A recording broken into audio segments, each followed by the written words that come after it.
Well, hello again to all the boys and girls out there in YouTube land watching. Georgia Beer Reviews back at you today with another one. And what I'm looking at is a beer from Spyglass Brewing Company. They are out of Nashua, New Hampshire. This is the Hydrodynamics. It is a quad IPA, according to the label. Clocks in at 12% ABV. And this is a hazy quad IPA, kettle and dry hopped with Citra and Racao hops.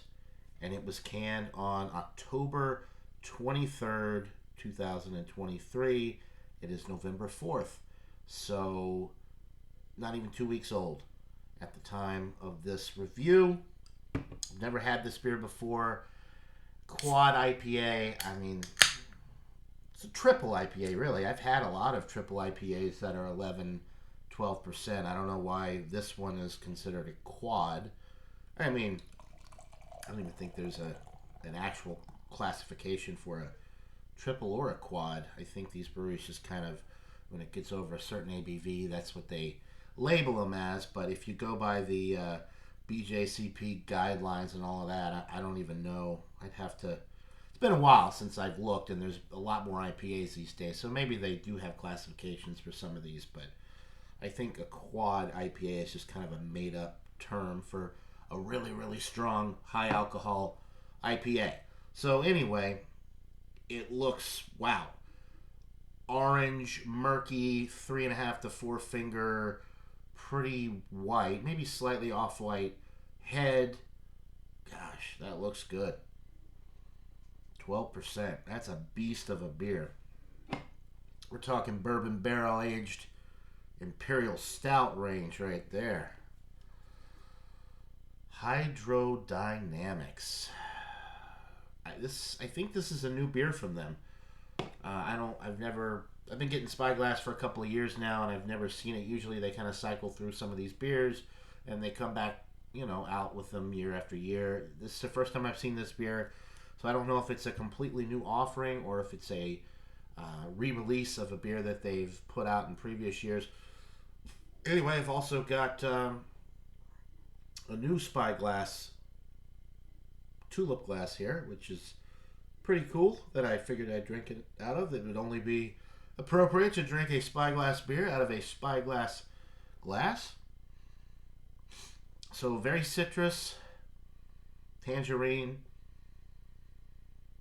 slight malt aroma as well, and there's some tropical hops with this, so a little bit of mango,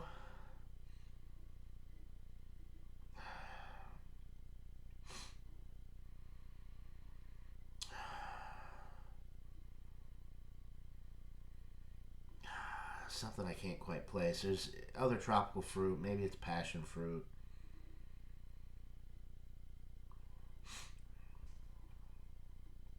Almost smells a little green. Like it's not quite developed. But it smells good. I'm just going to say like tangerine citrus, a little bit of mango, maybe some not super ripe pineapple, but like more green pineapple, I guess. It does have like a pineapple aroma, but it's not like sweet, ripe pineapple. It's hard to really describe. It's an interesting aroma. It's a good aroma, but there's something with the tropical fruit in there that I can't quite place. And that's not necessarily a bad thing, it's just different, and I can't really place it. But it smells absolutely delightful. I'm not picking up on any of the 12% alcohol. It doesn't smell boozy. It just smells like a good double IPA, a nice, juicy double. So without further ado, let's get into this brew. By the way, look at the head retention with this beast at 12%. Cheers.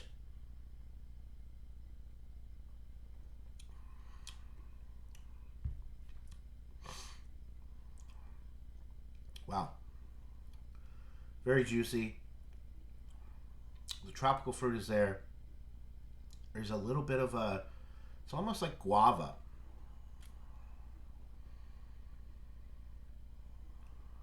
It's hard to, man, this is a tough one for me. It doesn't drink at all like a 12%, is the first thing that you notice. It drinks like a nice juicy IPA, 6 to 8.5%, somewhere in that range.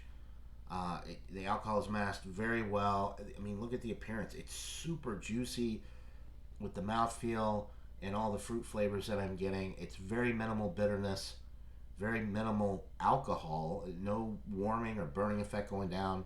You can really just chug this down if you wanted to.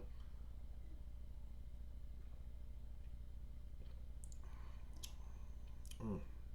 Yeah, guava. I get a lot of that guava flavor with treehouse beers in particular, but I'm getting that with this particular Spyglass beer as well. Anytime I get guava in an IPA, I'm happy. Especially when there's no guava added to the beer.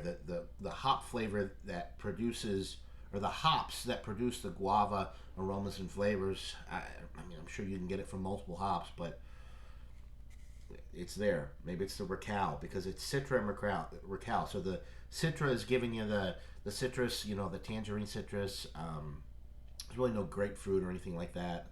Just mostly orange, and then that guava. You got the Racal hops in there. Touch of pineapple, like green pineapple. Nice and bready in the middle as well. Wheat bready malt and nice smooth finish. No alcohol burn or indication that it's a 12% alcohol beer at all. And the head is still sticking on for a 12% beer. Beautiful appearance, beautiful aromas, nice flavor. A little strange and kind of unique in the sense that there's that tropical fruit aroma. It's almost like a not quite ripe pineapple is the only way that I know how to describe it. But it's a really enjoyable beer. Medium body for 12%. I'd say medium body and relatively low carbonation, but it's definitely not flat. There's definitely some fizz to it. But when you have these thick, juicy, quadruple quad IPAs, I mean, I don't know how much you're really expecting in that department, but this is an excellent beer. Not my favorite, but because of the high alcohol and I mean, it drinks so beautifully for the ABV range. And it has that little bit of guava in there too, which I'm always a fan of guava flavors in IPAs. I'm going to go 94 out of 100. It's a pretty solid A. They make Spyglass makes so many excellent to world-class juicy IPAs. So it's really hard, they're kind of, when they're competing against their own beers that are really top-notch, it's difficult. Everything can't be a 97, 98, 99, 100. So yeah, 94 out of 100, it's a pretty solid A. I would definitely recommend it, especially considering the fact that it's 12% and it drinks like a 6 to 8%er. Really nice. I don't know if I think I said the carbonation was on the lower end, but as I take a few more sips, it's more a medium carbonation. Really a nice beer. So 94 out of 100 for the Hydrodynamics from Spyglass Brewing Company out of Nashua, New Hampshire. If you can get Spyglass beers in your area, I highly recommend that you try this one. But be careful. It's 12% and it drinks like a lot less, so you could get into a lot of trouble because it'll go down easy. You think nothing's wrong, then you stand up and you realize that you're messed up. So be careful. 94 out of 100. That'll do it for this beer review, guys. Hope you're all having a wonderful day. Until next time, everybody. Cheers.